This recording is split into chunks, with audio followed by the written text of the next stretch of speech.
को। ठीक है, अस्सलाम वालेकुम स्टूडेंट्स। आज हमारा जो टॉपिक है वो है एस्केप वेलोसिटी के बारे में। इससे पहले हमने एब्सोल्यूट पोटेंशियल पढ़ा है बहुत डिटेल से, और आज जो हमारा टॉपिक है वो शॉर्ट क्वेश्चन के हवाले से बहुत ही ज्यादा इंपॉर्टेंट टॉपिक है एस्केप वेलोसिटी। ठीक है, तो डिफिनीशन मैथमेटिक्स हर चीज में जाने से पहले थोड़ा कंसेप्ट सीखते हैं हम कि एस्केप वेलोसिटी असल में होता क्या है। वेलोसिटी तो आप सब जानते हैं, व्हाट इज वेलोसिटी।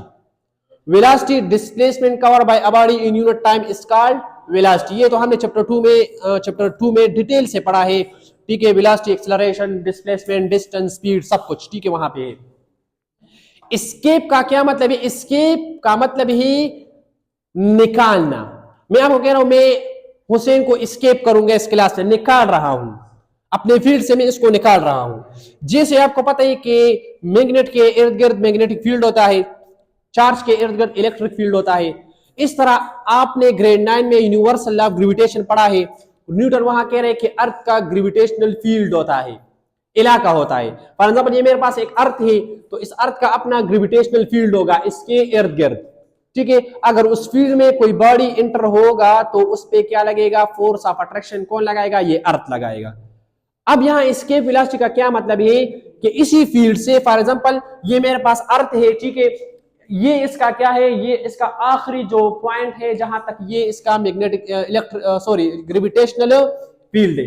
अब यहां से सरफेस से या यहां अर्थ से मैं किसी बॉडी को, इस मार्कर को कितनी वेलोसिटी दूं, कितनी वेलोसिटी दूं कि ये इस अर्थ ग्रेविटेशनल फील्ड से बाहर चला जाए, एस्केप हो जाए और फिर वापस ना आए। तो इस वेलोसिटी को, इस मिनिमम कम से कम वेलोसिटी को हम क्या कहेंगे? Escape velocity. ठीक है, एस्केप वेलोसिटी किसे कहते हैं? फॉर एग्जांपल जुनैद कह रहा है कि मैं इस मार्कर को सर एस्केप वेलोसिटी दे रहा हूं, तो पहले ये फेंक देता है नो एस्केप, फिर फेंक देता है नो एस्केप, फिर फेंक देता है नो एस्केप। लेकिन वो मिनिमम वेलोसिटी जब ये मैं इसको दे दूं वो कितनी होगी, वो हम लास्ट में डिराइव करते हैं कि इतनी वेलोसिटी आपने देनी है।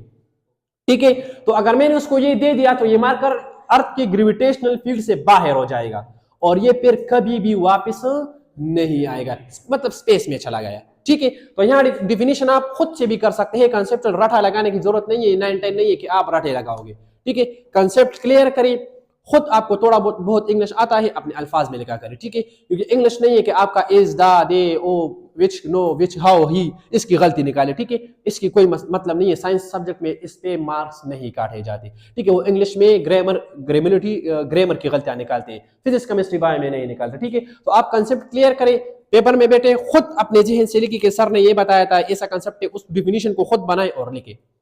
तो लेकिन यहां से डिफिनीशन बनता है कि the minimum velocity required, minimum मतलब कम से कम velocity required to escape the body from the gravitational field, कि मैं उस बॉडी को क्या करूं? एस्केप करूं। या आप लिखा सकते हैं get out from the gravitational field. अब आप मुख्तलिफ अल्फाज यहां यूज कर सकते हैं, एस्केप लिख सकते हैं, गेट आउट भी लिख सकते हैं, रिमूव भी लिख सकते हैं। ठीक है, हाँ जी, गोस आउट भी लिख सकते हैं। ठीक है, मुख्तलिफ अल्फाज आप लिख सकते हैं अपने कंसेप्ट से। तो इस मिनिमम वेलोसिटी को हम क्या कहेंगे? Escape velocity. अब यहां देखें, the initial velocity of a body with which it goes out from the gravitational field is called escape velocity। वो मिनिमम वेलोसिटी किसी बॉडी को चाहिए कि वो बॉडी अर्थ के ग्रेविटेशनल फील्ड से बाहर चला जाए। कहां चला जाए? बाहर चला जाए। इस मिनिमम वेलोसिटी को हम क्या कहेंगे? Escape velocity. क्या कहेंगे? एस्केप। या आप इसको ऐसे भी डिफाइन कर सकते हैं कि द मिनिमम स्पीड या the minimum velocity required for an object to escape the gravitational pull of a celestial body and move into the space। ठीक है, आप किसी बॉडी को वो मिनिमम वेलोसिटी दे कि वो ग्रेविटेशनल पुल से, ग्रेविटेशनल पुल या ग्रेविटेशनल फील्ड एक ही चीज है। ठीक है, बस में हमने अल्फाज चेंज किए। ग्रेविटेशनल पुल से आप किसी बॉडी को क्या करें? स्पेस में भेज दें। कहां पे भेज दे? स्पेस में भेज दे। तो हम ऐसी वेलोसिटी को क्या कहेंगे? Escape velocity. ये पार्टिकल ना हाथ से निकल, ये इम्पॉसिबल है। ठीक है, ये हम मशीन से करते हैं। ठीक है, डिवाइसेस से करते हैं, पार्टिकल एक्सेलरेटर वगैरह इस तरह डिवाइसेस होते हैं। ये सारा रॉकेट को हम भेजते हैं ना, तो उसको हम एस्केप वेलोसिटी देते हैं कि ये अर्थ की ग्रेविटेशन फील्ड से बाहर चला जाए। ठीक है, इसको तो वो हम हाथ से तो रॉकेट को नहीं फेंक देना, किसी मशीन से फेंक देना। अब यहां देखिए, फॉर एग्जाम्पल ये मार्कर पड़ा है, ऐसे पड़ा है। अब इसके पास कोई पोटेंशियल एनर्जी है, काइनेटिक एनर्जी है? नहीं है, ठीक है, नहीं है, कोई भी नहीं है। अब मैं इसको उठा देता हूं, नहीं ये पड़ा है ना, पड़ा है तो इस पे तो हाँ ना ना, आपको क्या पता कि जमीन के नीचे है मिड पॉइंट?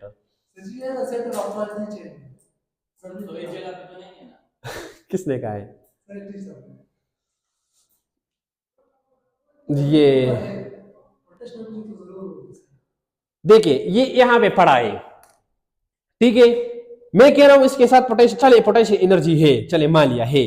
अब मैं इसको उठा देता हूं, ठीक है, ये खुद तो ऊपर नहीं जाएगा ना, इसको मैं काइनेटिक एनर्जी दूंगा। तो जब मैं इसको काइनेटिक एनर्जी दूंगा तो देखिए मेरा काइनेटिक एनर्जी किस चीज में कन्वर्ट हो रहा है? गेन इन पोटेंशियल में। जब जितना ऊपर जा रहा है इसमें पोटेंशियल एनर्जी इंक्रीज होती है, तो वो किस वजह से? क्योंकि मैंने इसको काइनेटिक एनर्जी दी है, तो वो काइनेटिक एनर्जी इक्वल होगा गेन इन पोटेंशियल। मतलब जितना आप काइनेटिक एनर्जी देंगे उतना पोटेंशियल एनर्जी ज्यादा होगा, जितना आप काइनेटिक एनर्जी कम देंगे उतना पोटेंशियल एनर्जी इसमें कम स्टोर होगा, ठीक है। तो यहाँ पे इक्वेशन बनना है कि kinetic energy is equal to gain in potential energy. जितना आप काइनेटिक एनर्जी इस मार्कर को देंगे उतना उसमें पोटेंशियल एनर्जी गेन होगा। पहले मैंने इतना दिया, देखिए इतना पोटेंशियल, फिर मैंने इतना दिया तो ज्यादा पोटेंशियल हो गया, ठीक है। तो यहाँ देखिए काइनेटिक एनर्जी का इक्वेशन तो आपको पता है, हाफ mv स्क्वायर। अब final potential minus initial potential, final potential तो जीरो होगा। कैसे?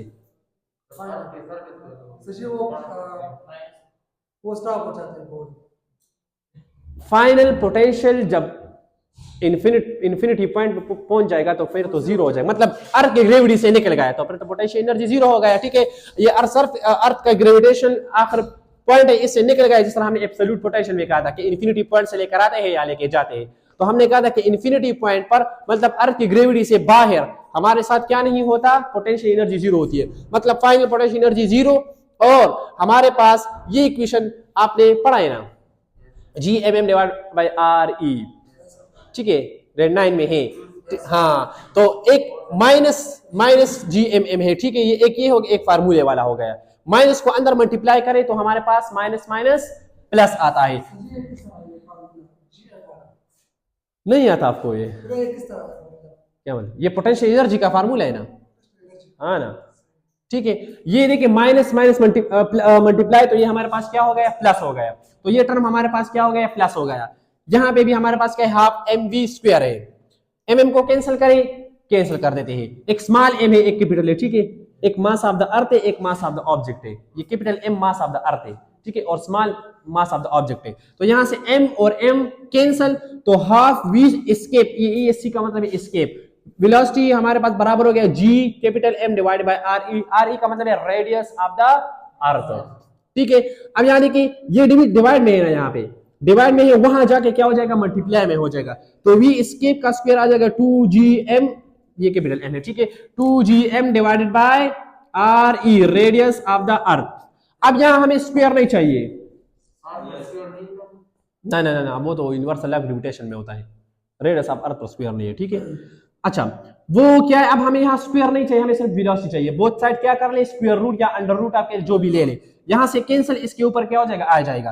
अब आप यहाँ इस इक्वेशन से भी इसके वेलोसिटी फाइंड कर सकते हैं। क्यों? जी तो आपके पास कांस्टेंट है, कैपिटल जी 6.67 मल्टीप्लाई 10⁻11, इस तरह कुछ है।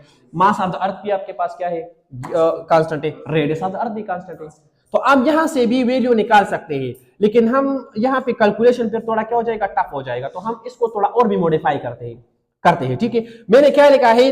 Multiply and divide r by right hand side. Right hand side के साथ आप r को मल्टीप्लाई भी करें और साथ में डिवाइड भी करें, ठीक है। तो यहाँ मल्टीप्लाई भी हो गया, ये देखिए मल्टीप्लाई भी हो गया, और जब इसके साथ हमारे साथ मल्टीप्लाई हो जाता है तो r और r का क्या हो जाएगा? r स्क्वायर हो जाएगा। तो यहाँ हमारे पास re लगाते या सिंपल r लगाते, एक चीज है कि r स्क्वायर आ गया, ठीक है, और ऊपर r आ गया।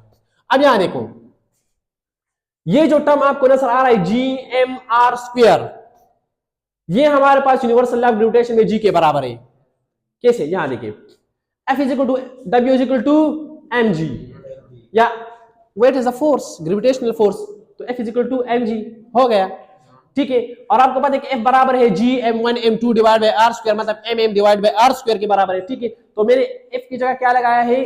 एक जगह राइट हैंड साइड पे G M M divide by R square है और एक साइड पे एम जी के बराबर है, तो m और m कैंसिल, तो g हमारे पास आ जाएगा देखिए G M divide by R square. तो देखिए G M divided by R square, तो इस टर्म की जगह में एक स्मॉल g लिख सकता हूं, g सर लिख सकते हैं, तो 2 अपनी जगह पे, इस टर्म की जगह g आ गया और r अपनी जगह पे। This is the final equation two find the escape velocity. अब तो आसान है, 2 भी कांस्टेंट है, g क्या है 9.8 है, रेडियस ऑफ द अर्थ क्या है 6.4 मल्टीप्लाई 10 टू पावर 6 से, ठीक है, इन दोनों को मल्टीप्लाई करें फिर इसके साथ मल्टीप्लाई करें तो हमारे पास आ जाएगा 11.2 मल्टीप्लाई 10 टू पावर 3 मीटर पर सेकेंड, 10 टू पावर 3 बराबर है किलो के, ठीक है, तो 11.2 किलोमीटर पर second. This is the velocity, minimum velocity required to escape the body from the gravitational field, earth gravity. ये आप इतनी वेलोसिटी किसी बॉडी को देंगे मिनिमम, कम से कम, इससे ज्यादा दे सकते हैं, कोई मसला नहीं है, ठीक है। अगर इससे एक पॉइंट भी कम है, ठीक है, एक पॉइंट भी कम है तो आपकी बॉडी अर्थ के ग्रेविटेशनल से बाहर नहीं जाएगा, इससे ज्यादा दे सकते हैं, 12 भी दे सकते हैं, 13 भी दे सकते हैं, 14 भी दे, किलोमीटर पर सेकेंड है, ठीक है, पर सेकेंड, एक सेकेंड मतलब हाँ 11 किलोमीटर, मतलब ये वेलोसिटी बहुत ज्यादा है, ये कम वेलोसिटी नहीं, ये बहुत ज्यादा है, मतलब इसको हमने 11 किलोमीटर, 11 खत्म वर्क पुलिस, ये मार्कर इस तरह फेंक दो 11 वेलोसिटी से चला जाएगा, लेकिन ये किलोमीटर पर सेकंड है, एक सेकंड में ये 11 किलोमीटर डिस्टेंस कवर करेगा एक सेकंड में, तो मतलब ये बहुत ज्यादा वेलोसिटी है, ये डिस्टेंस बहुत है ना। रेडियस 6.4 मल्टीप्लाई 10 पावर 6, ये कितना हो रहा है, ये देखो 1 2 3 4 5 6, इकाई, दहाई, सैकड़ा, हजार, 10,000, लाख, 10 लाख, करोड़, हाँ, मतलब इतना डिस्टेंस है रेडियस ऑफ द अर्थ का, सेंटर से यहां तक इतना रेडियस है, 6 करोड़ 40 लाख, तो अब इतने स्पीड से जब जाएगा तो फिर भी इसको बहुत टाइम लगता है, ठीक है ना, वो मुख्तलिफ है, बाकी इससे ज्यादा भी दे सकते हैं ना, ये तो मिनिमम है ना, हम तो मिनिमम, इससे ज्यादा भी दे सकते हैं, फिर जल्दी जाएगा जी। Compare sir 11.2 kilometer per second and speed of sound in second. Yes sir, मतलब ये दोनों बराबर हो गया, ये ज्यादा हो गया, ना ज्यादा, वो ज्यादा है, वो ज्यादा है। अच्छा स्पीड ऑफ साउंड के स्पीड ऑफ लाइट कह रहे हो, speed of sound. वो कितना है, स्पीड ऑफ साउंड कितना है स्पीड ऑफ साउंड कितना है, स्पीड ऑफ साउंड तो बहुत कम है, वो तो बहुत कम है, speed of sound, speed of light की बात करेंगे वो तो फिर ज्यादा है, स्पीड ऑफ लाइट तो बहुत कम है, वो तो तकरीबन ड्राई एयर में 341 है कि 343 है, 343 है मीटर पर सेकंड है ना, वो तो बहुत कम है। हाँ जी, हाँ बोलो, मारते मार छोड़ो,